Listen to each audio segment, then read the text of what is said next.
할렐루야. 11월 2일 목요일 새벽 기도를 시작하겠습니다. 사도신경으로 우리의 신앙을 고백합니다. 나는 전능하신 아버지 하나님 천지의 창조주를 믿습니다. 나는 그의 유일하신 아들 우리 주 예수 그리스도를 믿습니다. 그는 성령으로 잉태되어 동정녀 마리아에게서 나시고 본디오 빌라도에게 고난을 받아 십자가에 못 박혀 죽으시고 장사된 지 사흘 만에 죽은 자 가운데서 다시 살아나셨으며 하늘에 오르시어 전능하신 아버지 하나님 우편에 앉아 계시다가 거기로부터 살아있는 자와 죽은 자를 심판하러 오십니다. 나는 성령을 믿으며 거룩한 공교회와 성도의 교제와 죄를 용서받는 것과 몸의 부활과 영생을 믿습니다. 아멘. 찬송가 488장 찬양하시겠습니다. 찬송가 488장입니다.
잠언 10장 17절에서 32절 말씀입니다. 잠언 10장 17절에서 32절까지 말씀입니다. 다 찾으신 줄 알고 저와 여러분들이 한 절씩 교도하도록 하겠습니다. 잠언 10장 17절에서 32절입니다. 훈계를 지키는 자는 생명길로 행하여도 징계를 버리는 자는 그릇 가느니라. 미움을 감추는 자는 거짓을 가리하여 중상하는 자는 미련한 자이니라. 말이 많으면 허물을 면하기 어려우나 그 입술을 제어하는 자는 지혜가 있느니라. 의인의 혀는 순과 같거니와 악인의 마음은 가치가 적으니라. 의인의 입술은 여러 사람을 교육하나 미련한 자는 지식이 없이 죽느니라. 여호와께서 주시는 복은 사람을 구하게 하고 근심을 경하여 주지 아니하시느니라. 미련한 자는 행악으로 낙을 삼는 것 같이 명철한 자는 지혜로 낙을 삼느니라. 악인은 그의 두려워하는 것이 임하거니와 의인은 그 원하는 것이 이루어지니라. 회오리 바람이 지나가면 악인은 없어져도 의인은 영원한 기초 같으니라. 게으른 자는 그 부리는 사람에게 마치 식초 같고 눈의 연기 같으니라. 여호와를 경외하면 장수하느니라. 그러나 악인의 수명은 짧아지느니라. 의인의 소망은 즐거움을 이루어도 악인의 소망은 흩어지느니라. 여호와의 도가 정직한 자에게는 산성이요 행악하는 자에게는 멸망이니라. 의인은 영영이 이도되지 아니하여 악인은 땅에 거하지 못하게 되느니라. 의인의 입은 지혜를 내어도 패역한 혀는 배임을 당할 것이니라. 의인의 입술은 기쁘게 할 것을 알거늘 악인의 입은 패역을 말합니다. 아멘.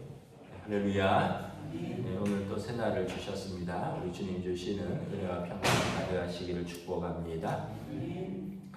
잠언은 이제 솔로몬의 지혜서라고도 하고요.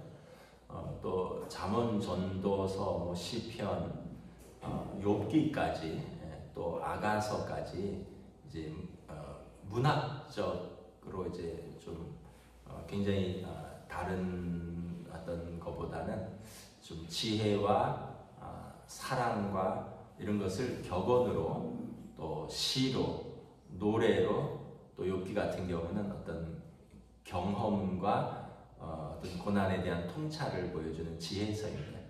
그래서 욥기, 시편, 잠언, 전도서, 아가서가 그런 내용인데 오늘 이제 잠언은 특별히 교훈적인 격언들이 많이 있죠. 성경에서 지혜는 하나님이 근원이십니다. 하나님이 근원이시고요. 또 지혜는 하나님께서 세상을 말씀으로 창조하셨지만 또한 하나님의 지혜로 창조하셨습니다. 그렇게 생각을 하면 지혜는 어떤 것이냐 하면 하나님의 뜻과 계획, 섭리가 포함되어 있는 겁니다.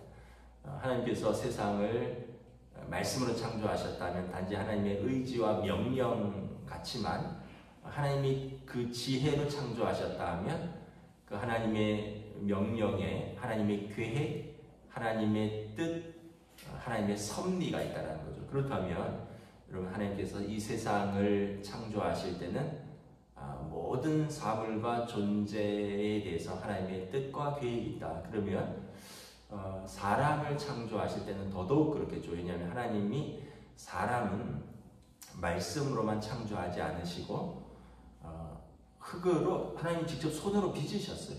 흙으로 만드시고 그 다음에 네슈마라 그러는데 하나님의 호흡, 생명의 호흡을 불어넣어 주셨습니다. 그러니까 여러분 하늘과 땅과 거기에 거하는 동물, 식물, 새, 물고기 모든 것에 하나님의 지혜가 있으니까 하나님이 만드신 존재의 목적과 의도가 있는데 사람은 거기에 하나님의 손이 들어가시고요. 하나님의 생기, 호흡이 들어가시고 하나님의 형상이라는 것은 하나님의 지혜를 우리도 가지고 있다는 거예요. 그래서 지혜는 하나님이 근원이시고 하나님이 주시는 것입니다.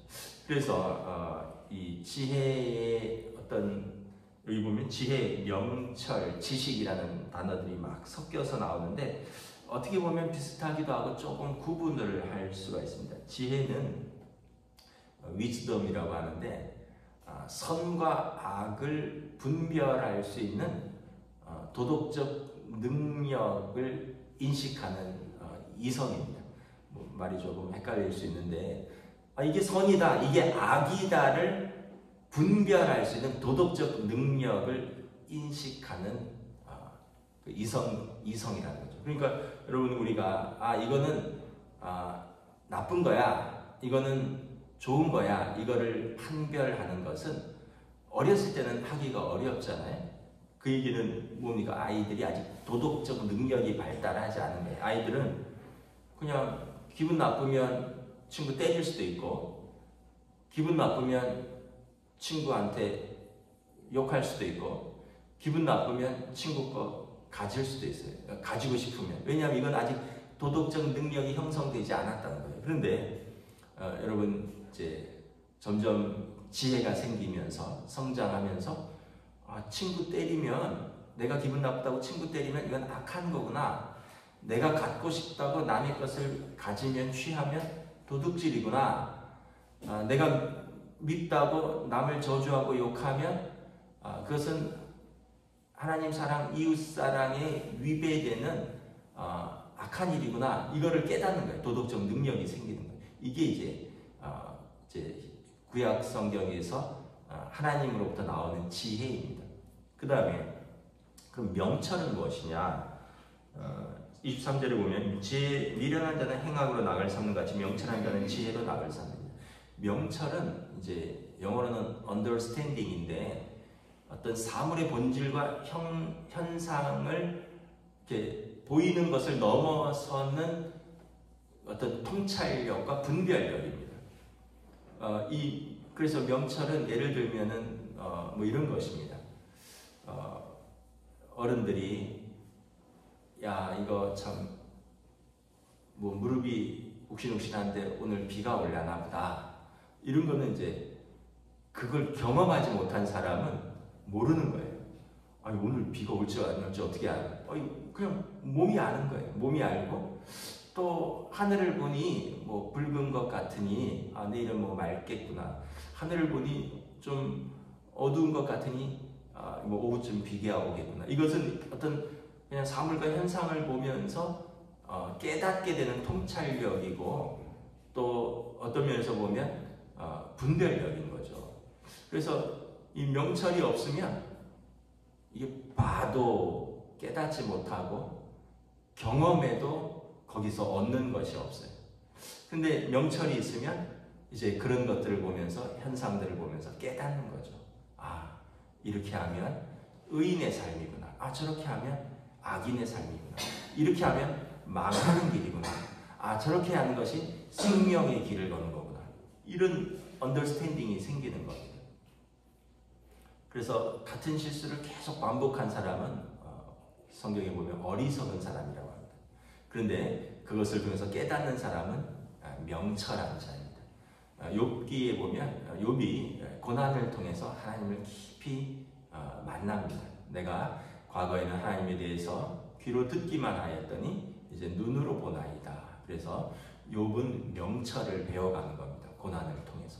근데 어떤 사람은 고난을 통해서 그때 막 힘들다고 울부짖고는 고난이 끝나면 싹 잊어버려요. 그리고 다음에 또 같은 실수를 해요. 그러면 그는 어리석은 자죠. 왜냐하면 깨닫지 못했으니까, 배우지 못했으니까 그 사건을 통해서 분별력과 통찰력을 얻지 못한 사람입니다. 그럼 지식은 뭐냐?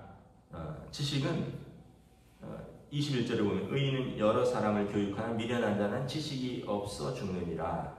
이 지식은 knowledge죠. 영어로. 지식은 뭐냐면 내 밖의 것들을 내가 배우고 학습하는 겁니다. 그래서 여기 의인의 입술은 여러 사람을 교육하나. 교육이 지식과 관계가 있습니다. 그래서 그냥 단순히 정보의 습득이 아니라 교육을 통해서 지식을 얻고요. 내 밖의 것들을 축적하는 겁니다. 그래서 이제 아무래도 많이 공부한 사람들이 아무래도 그 부분에 지식이 많을 수밖에 없는 거죠. 근데 이제 결과적으로 보면 이 지식이 쌓여서 명철로 나아가고 명철이 더 근원적으로는 선과 악을 분별하는 지혜로 나아가는 겁니다. 그래서 이게 다 연결되어 있고요. 사실은 그 지혜 안에 다 포함되어 있고 이걸 좀 구체적으로 나누는 것이. 그래서 결국은 여러분 하나님을 경외하는 것에서 지혜가 시작되는 거예요. 하나님을 경외하는 자들이 선과 악을 분별하는 도덕적 능력이 있고요. 하나님을 경외하는 자들이 어떤 사건과 현상, 어떤 사물의 실체를 넘어서는 분별력과 통찰력을 깨닫는 거고요. 하나님을 경외하는 사람이 아무래도 내 어떤 밖에서 일어나는 것들의 어떤 경험들을 하나님께서 주시는 지혜로서 지식으로 받아들일 수 있는 거죠. 그래서 결과적으로는 솔로몬이 하나님을 경외하는 것이 지혜이다.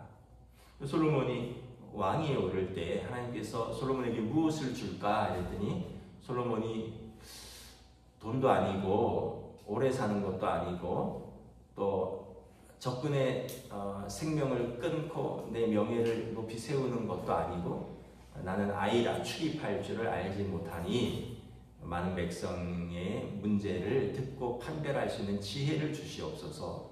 결과적으로 다 얻죠. 왜냐하면 지혜는 선과 악을 판별하는 능력, 도덕적 능력이라고 했잖아요. 그리고 명철은 보이는 것을 넘어서는 분별력과 통찰력이죠. 그리고 나의 밖에서 이루어지는 모든 것들에 대한 지식의 축적들, 이런 것들을 다 가지고 있으니까 솔로몬은 당연히 여러분 나라를 잘 다스리고, 당연히 솔로몬은 적군과 싸워서 이길 수 있고 또는 적군과 화해할 수 있는 능력이 있고, 당연히 솔로몬은 자신에게 속해 있는 사람들이 그로 인해서 은혜를 얻게 되는 거죠. 왜냐하면 그가 지혜롭고 그가 명철하고 그가 지식이 넘치는 자입니다. 그래서 그 유대의 속담 중에 그런 말이 있어요. 솔로몬은 짐승의 말도 이해를 한다. 뭐 이런, 우리가 그게 무슨 말이냐, 솔로몬이 얼마나 지혜로운지, 솔로몬은 온갖 짐승의 말을 다 이해한다, 이런 말이 있대요. 그만큼 지혜롭다는 거예요. 우리가 그 말이 무슨 말인지는 모르지만 아마 개나 고양이 키우는 분들은 아실 거예요. 사랑하니까 그 개의 멍멍하는데 이해를 하는 거예요. 우리는 안 키워서 잘 모르는데 정말 개를 키우면서 개를 사랑하고 이런 사람은 개의 말을 다 이해를 할 거예요. 뭐 다는 아니지만 상당히. 고양이를 사랑하고 고양이를 키우는 사람은 그 고양이의 눈짓, 고양이의 행동, 고양이의 야옹을 이해를 할 거예요. 왜냐하면 고양이에 대한 지혜와 지식이 축적되어 있고 사랑하는 마음이 있습니다. 그래서 솔로몬이 그랬다는 거예요. 유대의 격언으로 그는 온갖 짐승의 말을 다 이해한다. 그만큼 지혜로웠다는 거죠. 근데 그 지혜는 하나님을 경외하는 자에게, 하나님이 지혜로 세상을 지으셨기 때문에 하나님께서 그에게 부어주신 능력이에요. 그래서 세상의 이치, 세상의 어떤 통찰력을 가지게 된 거죠. 그러면 여러분 그렇다면 우리도 그렇게 기도해야 돼. 하나님 지혜로운 인생이 되기를 원합니다. 그러면 어떻게 될까? 지혜로운 인생은요, 이제 모든 것이 다 연결되어 있어요. 17절에 보면 훈계를 지키고 징계를 받아들입니다. 지혜롭지 않은 사람은 부모의 훈계나 선생님의 훈계나 하나님의 훈계를 버려버려요. 지혜롭지 않으니까. 그리고 지혜로운 사람은 거짓된 입술을 버려요. 중상, 남을 모함하는 입술은 미련한 자의 것이라는 것을 알기 때문에. 그리고 지혜로운 사람은 말을 많이 하면 허물이 많다는 것을 알아요. 그래서 그 입술을 제어하는 지혜가 있는 거예요. 근데 반면에 어리석은 사람은 자기가 똑똑한 줄 알고 말을 많이 하는데 그러면서 말 속에 허물이 많이 생긴다는 거예요. 그래서 20절에 보면 의인의 혀는 순은과 같고 정제되어 있는 말을 하고 악인의 마음은 이제 가치가 적은 거죠. 그래서 여호와께서 주시는 복은 사람을 부하게 하고 근심을 겸하여 주지 않습니다. 선과 악을 판별하는 능력이 있으니까 선을 행하는 사람은 근심이 없죠. 근데 여러분, 악을 행하는 자는 삶에 근심이 생기고 두려움이 생기죠. 내가 이거 잘못했는데 이것 때문에 무슨 일이 잘못되지는 않을까. 그러면서 또 그러한 근심들이 쌓이고 삶이 결국은 27절에 보면 여호와를 경외하면 장수하느니라 악인의 수명은 짧아지느니라. 이것은 그냥 눈에 보이는 어떤 생명의 어떤 길이를 말할 뿐 것을 넘어서서, 그럼 하나님을 경외하는 사람은 지혜로운 자니까 의 가운데 살려고 노력하고 하나님의 뜻 가운데 살려고 노력하니까 영원한 생명을 얻는 것이죠. 반대로 악인은 결국은 죄를 하나님 앞에서 심판받는다라는 것을 나중에 보여주니까 그의 수명은 짧아지는 것밖에 없어요. 그래서 여러분, 하나님을 경외한다는 것은 세 가지 의미가 있어요. 하나님을 경외한다라는 것은 첫째는 하나님이 살아계신다는 것을 믿는 거예요.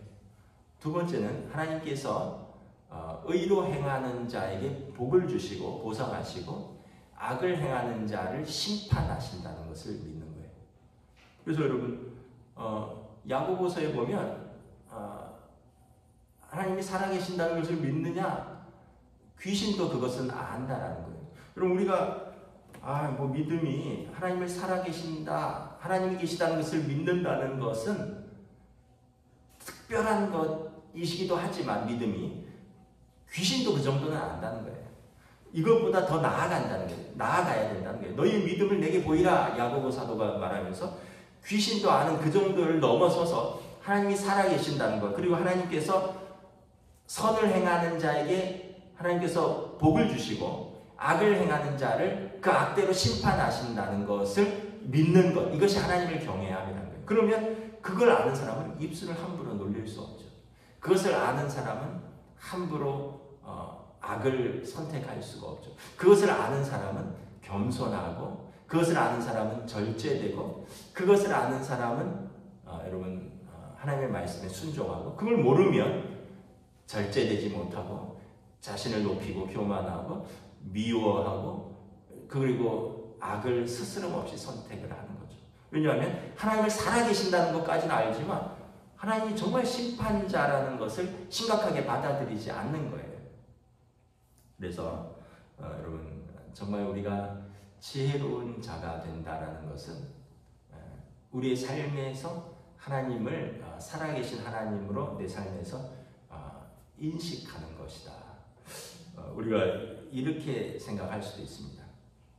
물론 예수님께서 우리 죄를 용서하셨습니다. 그래서 우리가 예수님을 통하여 하나님께 죄인된 우리가 의인이라 칭함을 얻게 되었습니다. 그래서 예수님을 나의 구원자라고 고백하는 것이고, 예수님을 그리스도, 하나님의 기름 부음 받은 분으로서 나의 죄를 속량하신 분, 하나님의 아들로서 나를 구원하신 메시아로 고백하는 거예요. 그래서 이것도 여러분 진지하게 받아들여야 되는 거예요. 예수 믿고 천국 갑시다, 이게 단순히 천국 가는데 예수님의 그냥 통로가 아니라, 물론 예수님이 나는 길이요 진리요 생명이니 예수님이 하나님 나라로 가는 통로인데, 그냥 단순히 예수 믿으면 복 받아, 그냥 이걸로 끝나는 게 아니라 뭐가 진짜 복인가, 하나님의 그 공의로운 심판대 앞에서 우리의 죄를 예수님이 변호하신다는 거예요. 그러면 여러분 우리가 얼마나 이게 큰 은혜인가라는 것을 깨닫는 겁니다. 여러분 우리가 일반적으로 그런 경험은 없지만, 여러분 혹시나 친인척들 중에서 또는 주변에서 여러분 경찰서에 가서 진술을 한다거나 검찰에 불려가서 조사를 받는다거나, 아니면 재판에 회부되어서 그 재판장 앞에 서서 검사의 기소에 대해서 자신을 변론할 때, 이게 얼마나 힘든 일이고, 이게 얼마나 두려운 일이고, 이게 얼마나 어떻게 보면 부끄럽고 수치스럽고 또 두려운 일이라는 걸 아는데, 그때 여러분 유능한 변호사를 사는 이유가 그겁니다. 그분이 어떤 논리적으로 또는 법리적으로 나를 옆에서 변호하는 거예요. 그래서 그의 도움을 받아서 죄도 좀 감경시키고, 또 그의 도움을 받아서 어쨌든 그 어려운 상황을 조금 헤쳐나가는 거예요. 성령님이 여러분 우리의 변호사입니다. 파라클레토스. 우리 옆에서 하나님의 지혜로 예수님의 말씀을 생각나게 하고 우리를 도와주시는 분이에요. 그래서 성령님의 음성에 민감해야 돼요. 우리 안에 계신 성령님의 음성에 순종하는 사람이 지혜로운 사람입니다. 그래서 지혜, 명철, 지식은 성령의 은사입니다. 하나님의 영이 우리 안에 계셔서 우리에게 주시는 선물인 것입니다. 말씀을 마치겠습니다. 잠언이 계속 그 말이 그 말 같은데, 정말 지혜로운 사람은 어떤 사람인가? 하나님을 경외하는 자다. 여러분 오늘 하루를 여러분 우리가 믿음으로 사시되 성령님의 인도함을 받는 지혜와 명철과 지식 가운데 오늘 하루를 거하시기를 우리 주님의 이름으로 축복합니다. 기도하겠습니다. 하나님 은혜를 감사합니다. 우리가 살아가면서 많은 사람들이 하나님이 없다 하고 생각하고 살아가고, 그래서 내 감정과 또 내가 하고 싶은 대로 살아갑니다. 결국 선이신 하나님을 경외하지 않는 그 결과는 악을 행하는 삶이요 하나님의 심판대 앞에 서는 삶이다. 성경은 말하고 있습니다.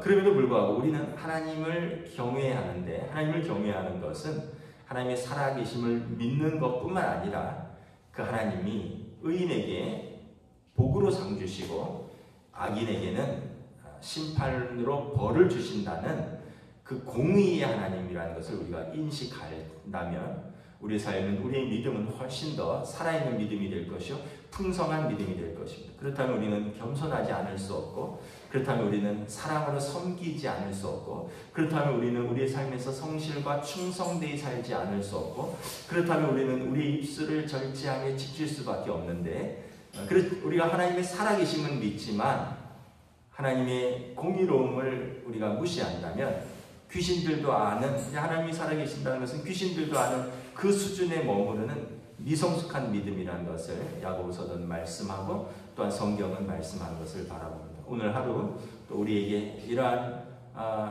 진리의 길을 성령님 인도하여 주시고 우리에게 이 하나님의 말씀에 순종할 수 있는 지혜를 주시옵소서. 감사를 드리오며 우리 주 예수 그리스도의 이름으로 기도드리옵나이다. 아멘. 하늘에 계신 우리 아버지의 이름을 거룩하게 하시며 아버지의 나라가 오게 하시며 아버지의 뜻이 하늘에서와 같이 땅에서도 이루어지게 하소서. 오늘 우리에게 일용할 양식을 주시고 우리가 우리에게 잘못한 사람을 용서하여 준 것 같이 우리 죄를 용서하여 주시고 우리를 시험에 빠지지 않게 하시고 악에서 구하소서. 나라와 권능과 영광이 영원히 아버지의 것입니다. 아멘.